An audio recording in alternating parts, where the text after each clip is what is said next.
Amina sat under a mango tree, her eyes red from crying.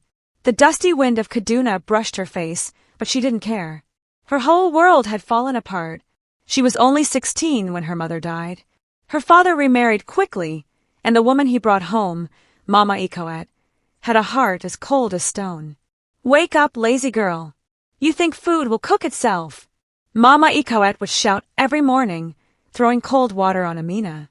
Amina would clean, wash clothes, and cook for everyone, including her 2 rude stepbrothers who treated her like a maid. Her father had become a stranger, always drunk or asleep. "Is this what my life is meant to be?" she thought as she scrubbed the floor one evening, her knees sore and bruised. One night, after Mama Ikoet slapped her for forgetting to warm the soup, Amina packed her small bag. "No more," she whispered to herself. "If I die on the streets, so be it. Anything is better than this." She left the house quietly and never looked back. Lagos, the city that never sleeps. The city lights of Lagos didn't shine like hope, they burned like fire. At first, Amina slept under bridges. She begged for food.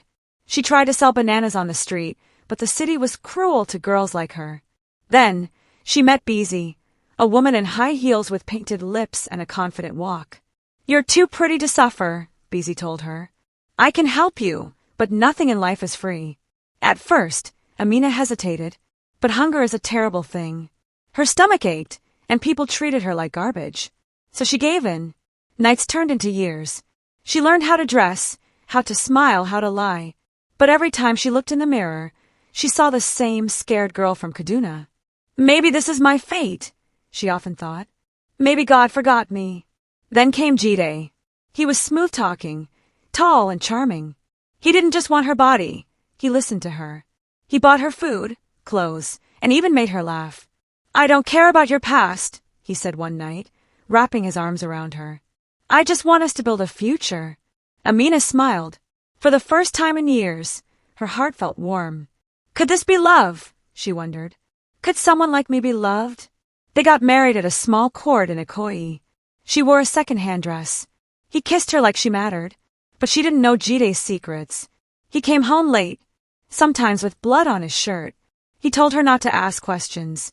One night, while they were eating Indomie, police kicked down their door. "Hands up!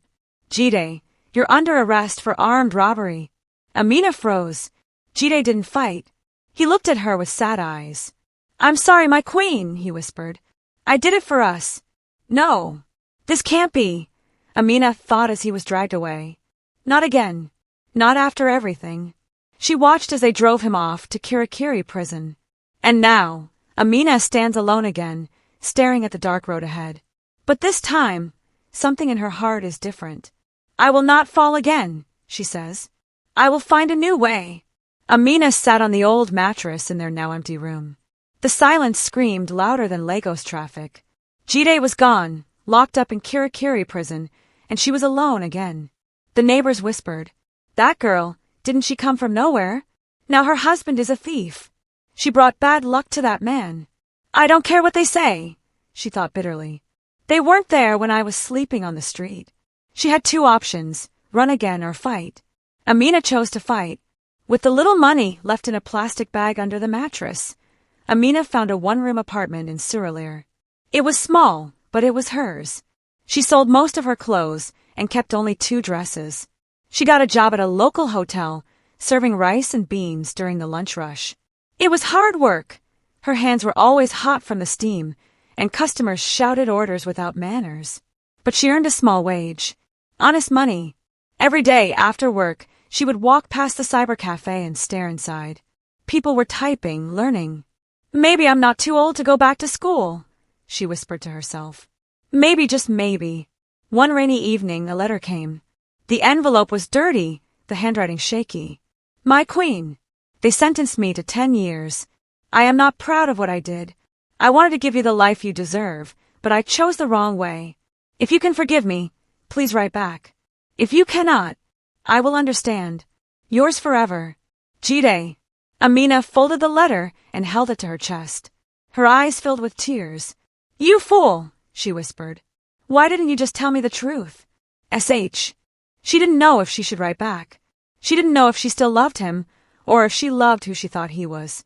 One Saturday night, as she walked home from work, she noticed a black car following her. Slowly, the windows tinted. She crossed the street. The car turned. Her heart began to race. Who are they? Is it Jide's people? Did someone think I know where the money is? Suddenly, a voice called out, Madam Amina. She turned. It was a woman, well-dressed, elegant, maybe in her late 40s. My name is Madam Leo. I run a women's foundation. We help women like you, women who want to start over. Start over? Why me? Is this real? Amina wondered. Madam Leo handed her a card. Come to our office on Monday. I believe your story is not finished yet. That night, Amina sat by her window, staring at the moon. She held Jide's letter in one hand and the business card in the other. Which road do I take? She asked herself. The past or the future? But even the moon stayed silent. Monday came with nervous energy. Amina wore her cleanest dress, tied a scarf around her hair, and clutched the card Madame Leo had given her. Maybe this is a trap, she thought. Maybe it's just another promise with nothing behind it. Still, something pushed her forward. The office was in Abuja, inside a white building with a blue gate. A painted sign read, Rise Again Foundation, empowering women for a better tomorrow. The receptionist smiled. You must be Amina. Madame Leo is expecting you. Amina blinked. She remembered my name. Madame Leo sat behind a wooden desk, dressed in a simple Ankara gown. No makeup, no rings, just calm eyes and a kind voice. You've seen the fire, she said softly, but you're still standing. That's strength. Amina swallowed a lump in her throat. She didn't know how to respond. I read about you. One of our volunteers met you at the Buka.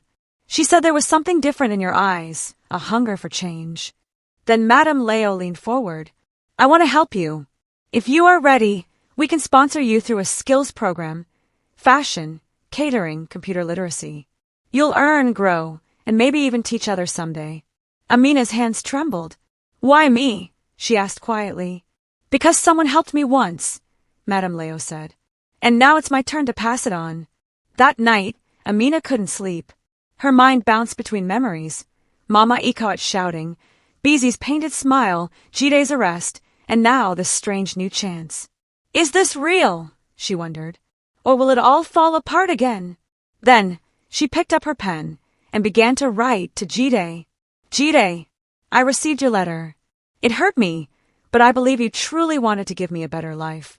I decided to walk a different road now, one with no secrets, no crime. I don't hate you, but I have to find who I am without you. If you ever become that man I believed in, maybe one day we'll meet again. Not as broken people, but as whole ones. Take care. Amina.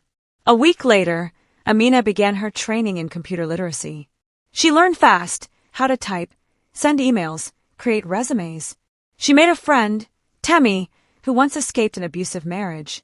They laughed together, studied together, and shared dreams. But something was strange. One evening, Amina overheard two of the other women whispering. That Madame Leo, she's not as clean as she looks. They say some of these girls get sponsored by rich men behind closed doors. Amina's heart dropped. Is this place just another pretty lie? She had to know the truth. Because this time, she wasn't going to be fooled again. The next morning, Amina walked into the Rise Again Foundation with a smile on her face, but her heart was tight. If this place is hiding something, she thought, I must know before I give them my trust. She couldn't ignore the whispers anymore. Her past had taught her one thing: nothing is ever as it seems. During lunch break, she sat beside Temi. Temi, can I ask you something? She said carefully. Temi looked up from her jollof rice. Sure. Have you ever seen anything strange about Madame Leo or this foundation? Temi paused. Why do you ask? I heard people talking about rich men sponsoring girls, about hidden deals. Temi sighed. I heard those rumors too when I joined, but I've never seen anything. Madame Leo helped me escape a monster. I owe her my life. Amina nodded slowly. Still, she thought, I must see things with my own eyes. One evening, after class, Amina pretended to forget her bag so she could return to the office. The building was almost empty. She tiptoed past the front desk and slipped into a small side room. It was dark and smelled of old paper. She opened a drawer marked private. Inside were dozens of files, each with a name, photo, and notes. Some had marks beside them. Placed. Pending. Rejected. Her fingers stopped on a file labeled Blessing A. Refer to Chief Ikenna, 150,000 Nigerian nairas, confidential. Amina's heart raced. What is this? She whispered. Is she selling girls? Suddenly, she heard a voice behind her. You shouldn't be here. She turned. Madame Leo stood at the door. Her face was calm, but her eyes were sharp. I trusted you, Madame Leo said, walking in slowly. But you're just like the others, digging where you shouldn't. What are these files? Amina asked, holding one up. Leo laughed bitterly. Reality, my dear. Some girls want out, but don't want to starve. So yes, I connect them. I give them options. That's more than this world gives women like us. You're selling them, Amina said, trembling. I'm giving them choices, she replied. And what did you think paid for your computer lessons, your food, your neat little apartment? Amina froze. No, she whispered. Not me. Not like this. You were next, Leo said softly. A man already showed interest. He said you looked like someone who could keep secrets. Amina ran out of the office that night, her breath heavy, her thoughts burning. Not again. I won't be used again. But where would she go? Who would believe her? As she sat by the roadside, she thought about the others. Temi, the younger girls, even Blessing A. Maybe still waiting for help, still believing in a lie. I can't leave them, Amina told herself. Even if I escape, this will keep happening. She picked up her phone and dialed a number she never thought she'd use. Hello. Is this the police anti-trafficking unit? I have information. It's about a woman named Madame Leo and a place called Rise Again Foundation. The police officer on the other end of a call spoke with a firm voice. We'll need a statement. Come to the Special Investigation Unit in Abuja tomorrow morning. And bring everything you have. Amina's hands trembled as she ended the call. This could destroy her, but it could also destroy me, she thought. She spent the night awake, afraid of footsteps outside her door, of shadows under her window. She had stood up to life's cruelty before, but this was different. This was powerful. Dangerous. At the dusty station in Abuja, she met Officer Adewale, a middle-aged man with kind but tired eyes. She handed over copies she'd made of the confidential files. She's not working alone, Amina said. She has connections. The girls think they're being helped, but they're being sold. The officer nodded. We've been watching her, but no one ever talked. Until now. He gave her a form. You'll be protected, but you need to stay low. Can you do that? Stay low, she repeated in her head. I've done that all my life. But this time it's different. I'm not hiding in shame. I'm hiding for justice. Days passed. The foundation continued as if nothing had happened. But one afternoon, Temi approached Amina in the market. They've been asking about you, she said, eyes wide. The guards. Madame Leo's assistant. Something's not right. Amina felt her throat tighten. Have they found out I told the police? Later that night, she saw it. Her room had been broken into. Her clothes were scattered. Her papers were gone. She knew what that meant. They know. And they want to scare me. With shaking hands, Amina wrote a letter and sent it to Kirikiri prison. Jide, I don't know if you'll read this, but I need you to know I'm in danger. Not because of you, but because I try to stop something bad. Something worse than anything we did. I'm not asking you to protect me. I'm not even asking you to forgive me. But if you still care, please pray for me. I may need strength that I don't have. Amina. 3 days later, it happened. In the early morning, vans rolled through Abuja. The foundation building was sealed off. Police in black vests stormed the offices. Madame Leo was arrested. But something was off. That night, Officer Adewale called Amina. We got her, but someone tipped her off. She cleared out a lot of files. Some of the girls disappeared too. Amina covered her mouth in shock. Did she mention me? A pause. Yes. And someone's looking for you. The next day, as Amina walked through Suralere, a bike stopped beside her. The rider wore sunglasses and a baseball cap. He didn't speak. He just dropped a note into her bag and sped off. She opened it. Just 5 words. You should have stayed quiet. Her blood ran cold. Amina stared at the note. You should have stayed quiet. 5 words. That was all it took to bring back every fear she had buried. She looked around. The street was normal. Hawkers shouting, buses honking, children laughing. But she felt cold inside. Eyes were watching her. Somewhere. I'm not safe here anymore. That night, she packed her few belongings in silence. She left the apartment just before dawn and moved into a women's safe house the police had arranged, hidden deep inside a jeej. It was clean, quiet, but it felt like prison. 3 days later, Officer Adewale called. Amina, we received a visitor's request from Kirikiri. It's from Jide. Amina was silent. He says he has something urgent to tell you. About Madame Leo. And about you. She hesitated. Her heart battled with memories. What could he possibly know? Still, she agreed. Inside Kirikiri prison, Jide looked different. Thinner. But his eyes still had that same deep sadness. Amina! He said quietly as he sat across from her. You shouldn't have gotten involved with Madame Leo. I didn't know who she really was, she replied. Not until it was too late. He leaned closer. You're in danger. And it's not just from her. Madame Leo worked with politicians, men in uniforms. She was protected. Some of them still want her free. Amina felt her chest tighten. I exposed her. And that means they'll silence you if they have to, Jide said. Listen, there's a man named Okoro. He handles Leo's problems. If he's looking for you, he won't stop. Why are you helping me?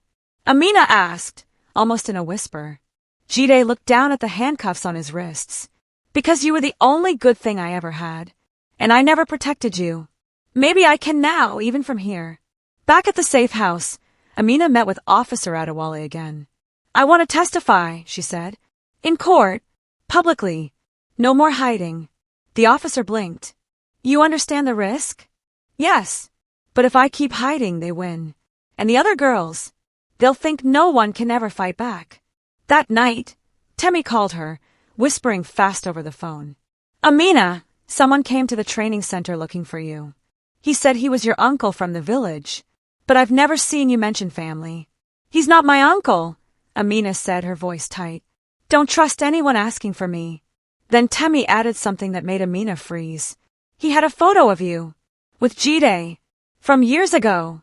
The next morning, Amina sat at the edge of her bed in the safe house, clutching the phone. Temi's voice still echoed in her ears. He had a photo of you with Jide.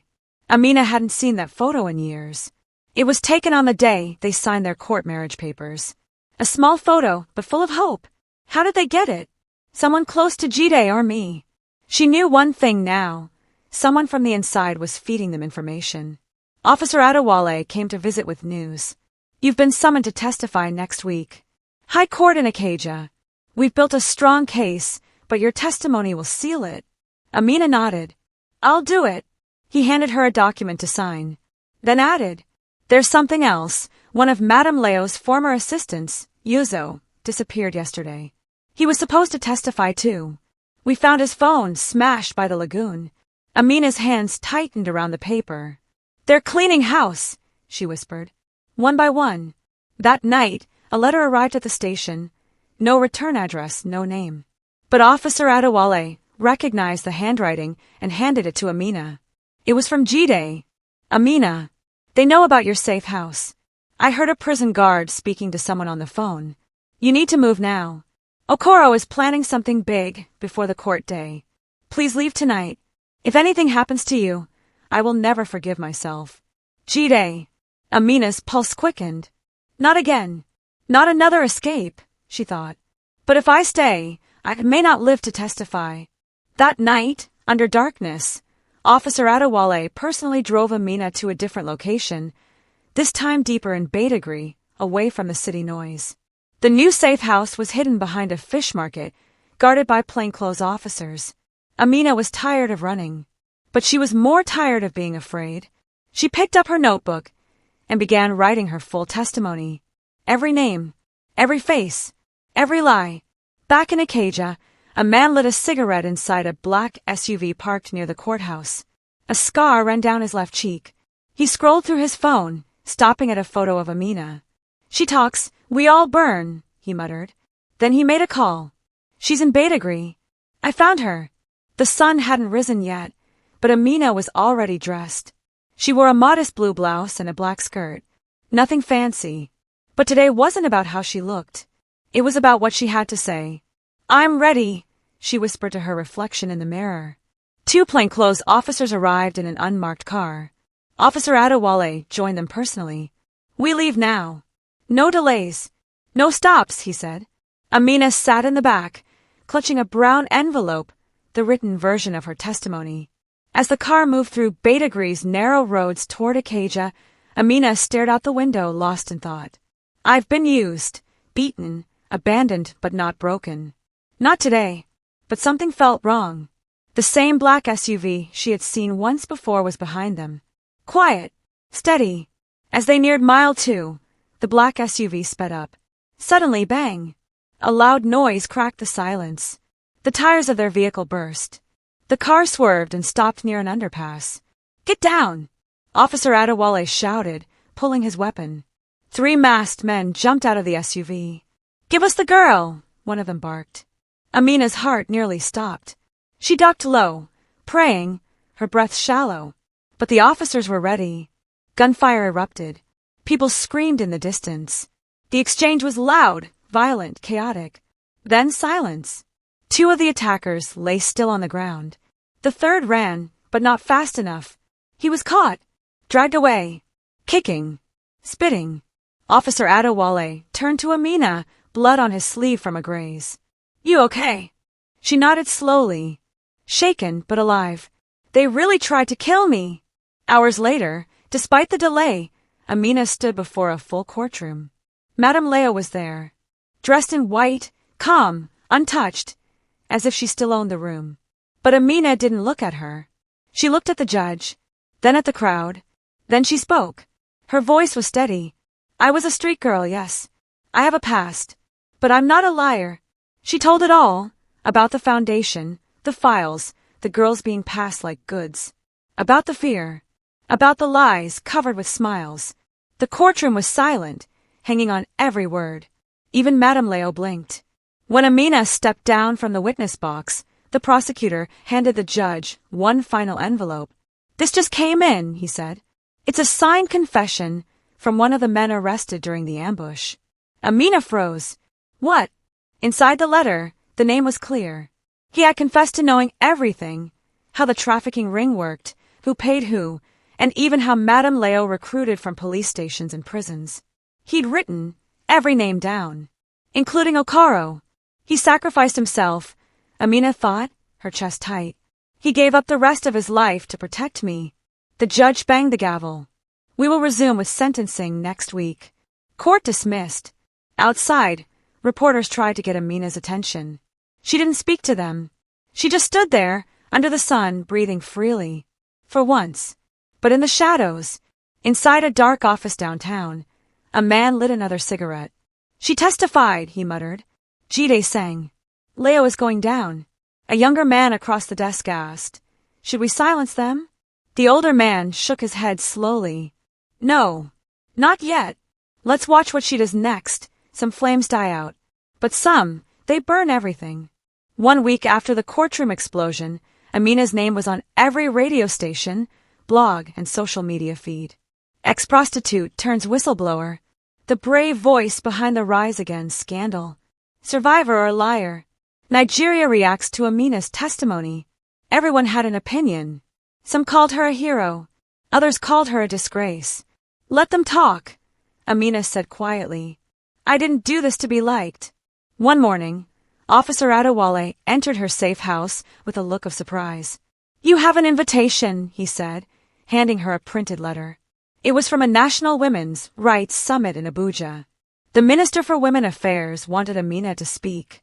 In public, in front of cameras. "You're becoming a symbol," Adewale told her. "People are waking up." But Amina didn't smile. Because the higher she climbed, the more dangerous the silence around her became. That same week, Temi disappeared. She missed 3 of her classes, didn't answer her phone, and her small apartment was left open. Inside, there was only a note scribbled on an envelope. Tell your friend to stay quiet. She is next. Amina broke down in tears. I dragged her into this, she said. Now she's paying for my war. But she couldn't stop now. Stopping would mean they win. In a fancy hotel conference room in Abuja, Amina stepped on stage for the first time in her life to address the nation.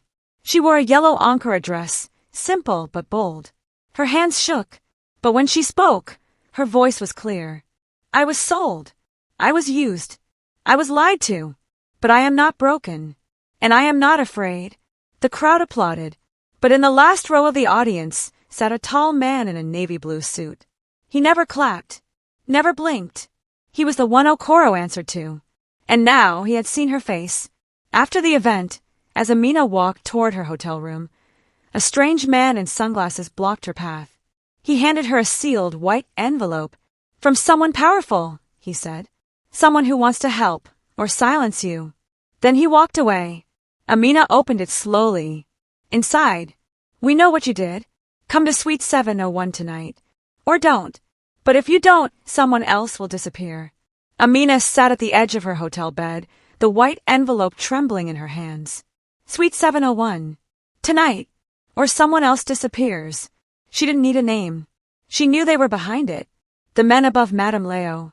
The men who had allowed her crimes to go unpunished for so long. The ones whose hands never touched blood, but whose fingerprints were everywhere. She looked at herself in the mirror. Same eyes. Same scars. But she was no longer the frightened girl from Kaduna. If I walk into that room, I may never walk out. But still, she picked up her scarf, tied it, and walked to the elevator. The silence in the elevator was deafening. Amina's heart was beating so hard. She reached the door of room 701. She took a shaky breath, bracing herself for the worst. She knocked once. The door opened before her knuckles hit the wood again. Inside, dim lights, polished furniture, and 2 men.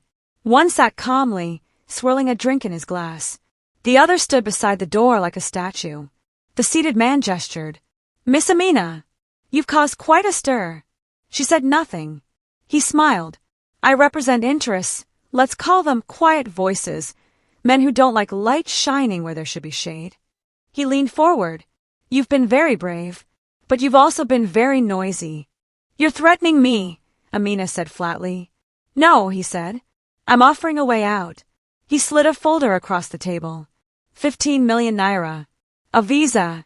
A new identity. You disappear. No more press. No more stories. Amina stared at it. The numbers were real. The offer tempting. Then he added one more thing. Or you can go on. And lose everything. That friend of yours, Temi? She's still alive. For now. Amina's fists tightened. So it's money or her life. The man shrugged. We prefer to think of it as the solution. She stood up slowly, in a defiant resolve. I came from dust, she said. So, your money doesn't scare me. She leaned across the table. But if you touch her, or anyone else, I will burn your world down. And I'll do it with nothing but my voice. She turned to leave, but before she reached the door, the man gave one last warning. You're playing a dangerous game. And you're running out of lives. Amina didn't look back. Back in her room, her phone buzzed. Unknown number. She answered. A weak voice whispered. Amina, it's me. Temi. Where are you? Are you okay? I escaped. But they're watching. I can't talk long. You were right. It's bigger than we thought. Where are you? Temi whispered a location on the outskirts of Abuja before the line cut off. Amina grabbed her shoes and a flashlight. Her fight was far from over. Amina borrowed a jacket, grabbed a phone with a fresh SIM card, and took a taxi toward the outskirts of Abuja. Her heart raced the entire way. The location Temi gave was strange. An old printing factory, long abandoned, surrounded by bush. As she stepped out, the air was heavy with silence. The driver refused to wait. She moved slowly, holding her flashlight like a weapon. Then she heard it. A soft, broken voice. Amina, over here. Temi was hiding behind a pile of broken crates. Her clothes were torn, her face bruised, but her eyes still had life. "They moved us here when things got hot in Lagos," she said. "Some of the girls are still inside. They're being prepared for relocation across borders." Amina froze. "They're trafficking them out of Nigeria." Temi handed her a flash drive. "I took this from the man in charge. It has names, accounts, everything. Even politicians." "Then this is it," Amina whispered. "This is the key." Suddenly, headlights flashed at the entrance. "They're back!" Temi gasped. Amina grabbed her hand. "Run!" They fled into the bushes as angry voices shouted behind them. Amina's lungs burned. Her legs ached. But she didn't stop. Not until they reached a small roadside bar and used the owner's phone to call Officer Adewale. By dawn, they were in police custody, safe. For now. 2 weeks later, the court was packed again. But this time, it wasn't just Madame Leo in trouble. Thanks to the flash drive, 8 high-profile names were added to the list. 3 politicians, 2 retired generals, 1 customs officer, all tied to the trafficking network. Amina took the stand once more, not as a victim, but as a witness of truth. She spoke clearly, boldly, and when she finished, the entire courtroom stood and clapped. Madame Leo received life imprisonment. Several officials were arrested and tried, and Amina, she became a national figure, a voice for the voiceless. But she paid a price. She couldn't return to Lagos. Too dangerous. She lived under protection for months, always watching her back. Temi recovered, slowly. The other girls were rescued, placed in rehabilitation programs. And Jide, he died in prison, stabbed by an unknown inmate just 2 weeks after confessing. When Amina received the news, she cried quietly, not because she loved him still, but because he died trying to do one good thing. "Maybe that was his redemption," she whispered. 1 year later, a new life. Amina stood at the front of a small training center in Port Harcourt. Behind her, a sign read, "House of Strength for Women Starting Over." She looked at the young girls in the audience, some abused, some abandoned, some just broken. And she smiled. "You are not your past," she told them. "You are your decision to rise." As they clapped, she saw Temi standing at the back. Strong, healed whole. Amina turned her face to the sun. No more hiding. No more silence. She had walked through pain, fire, and shadows, but she was still standing. Dear listeners, please subscribe, like, and share for more stories like this one.